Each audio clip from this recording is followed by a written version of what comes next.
Was there anything that really sticks out to you that was different about the behavior of Shopify as an organization versus IBM in terms of culture and as a business versus the bigger companies that you know? Yeah, I think the main thing is really the openness to learning and building that in from the beginning, and everybody in the organization, even the leadership setting the example of, we don't have all the answers. We're figuring stuff out. We're learning just like everyone else.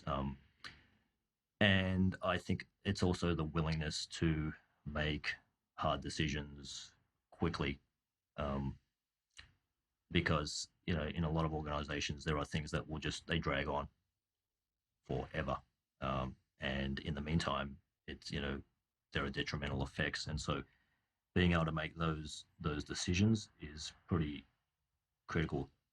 One thing that was interesting is even just seeing, just recently, right, like at the beginning of the pandemic, Shopify announced that even after the pandemic was over, they were going to continue working from home. So they were going to be like a fully remote company, right? And they made that decision pretty early on, What is right? it about Toby that, you know, he always seems to be at the forefront of these decisions and taking the plunge much quicker than others, it seems. Yeah, I think he's very, as I was saying, like in terms of like that mindset about being open to things. I mean, he's so one of the things I think that for some of these younger companies and younger leaders, they realize that like they have a strategy for where they want to go, or at least they have a direction, they have a vision for where they want to go, but they fully admit that exactly how they're going to get there, they don't know that, right? And it's interesting because in business we've always had this like idea of, and sometimes you would actually get asked if you were looking for investors, well, what's your 5-year plan or whatever, right? And to say we don't have one, right, that might have been a bad thing at some point, but now it's actually, there's the reality there now that, oh, it's okay to say that because you could have one, but it's BS, right? Because who knew what was going to happen? Like what's happening now, nobody knew this was going to happen, right? Like, and it's changed the world, right? So being willing to say that, and but still means, it doesn't mean you can't have a vision for what you want to achieve, right? Where Oh, you want to go to. principles. Yeah, but you just you have to be open to how you're going to get there, right? Like it's not going to be for sure, you probably know it's not going to be a straight line, right? It's going to deviate here and there. And yeah, and so he just seems to be it almost seems like he's empowered by being humble and not knowing, which is like quite Yeah. paradoxical.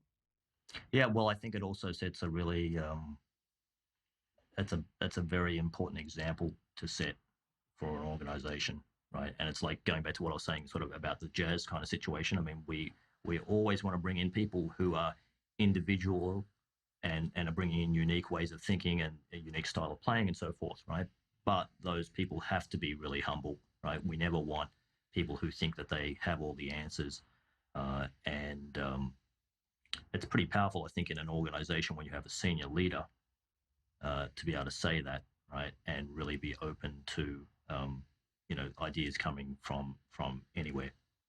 But how would you look at Shopify versus Amazon, for example? And Amazon have been the pioneer, like we said, in this kind of decentralized structure that, although it has some structure in the teams in Amazon, but they constantly seem to be innovating, bringing new products, focusing relentlessly on the customer. How do you look at the parallels?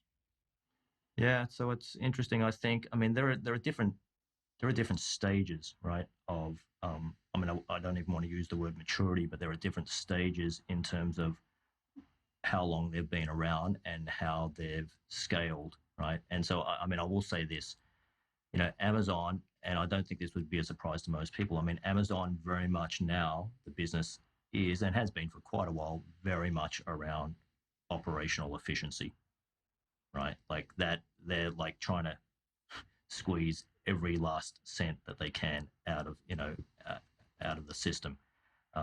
And when I was at Shopify, I never saw that kind of thinking around the the dollars and the cents, right? I mean, it was there certainly, and there are people who are in finance there, who it is their job to think about that, but um, it was never really about that. It was always much more about identifying interesting problems and solving those problems in a unique way, and a way that would be a really awesome experience for someone, right? Um, and But yet they've been a huge financial success, right? And I think that's a telling thing.